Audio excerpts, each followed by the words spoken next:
Hey Leute, willkommen zurück auf dem Kanal. Das Mal ist es allerdings kein Let's Play und auch kein Tutorial und auch kein Let's Play Bucket Server, sondern ein Abonnenten-Special.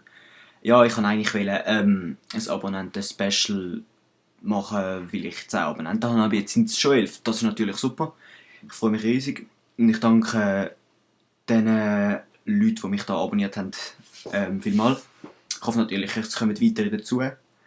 Da könnt ihr natürlich auch dazu beitragen, indem ihr da weiter sagt, Facebook postet, keine Ahnung, unsere Facebook-Seite liket.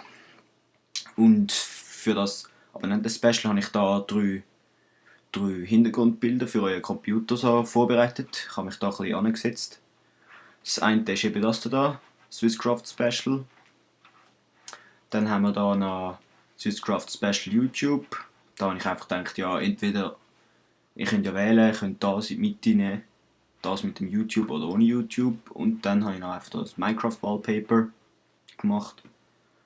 Es hat, also an das Ding selber, ist nicht schwierig gewesen, das zu erstellen, aber bis ich dann endlich mal herausgefunden habe, wie man so eine coole Schrift anbringt und so, das war recht schwierig gewesen. Ja, ich habe da die drei Links von jedem Wallpaper. Ich tue die in die Videobeschreibung. Ich hoffe natürlich, euch gefallen die drei Bilder und ja, lasst es haben, wenn es euch gefällt.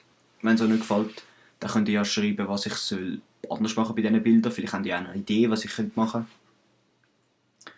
Und ja, einfach, ich danke denen vielmals, die mich abonniert haben. Und ja, ich werde dann auch ein Special machen, wenn ich 20 Abonnenten habe. Das könnte vielleicht aber noch ein bisschen dauern.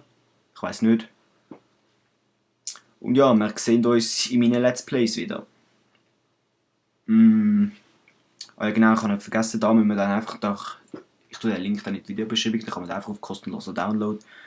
Dann warten wir da 60 Sekunden, dann muss man einen Code eingeben, dann lädt es das ab. Die Seite ist relativ langsam. Die geht nicht so schnell, bis es runtergeladen hat, aber ja, das ist halt. Und ja, ich hoffe, euch gefallen meine Bilder und viel Spaß bei meinen Let's Plays. Tschüss.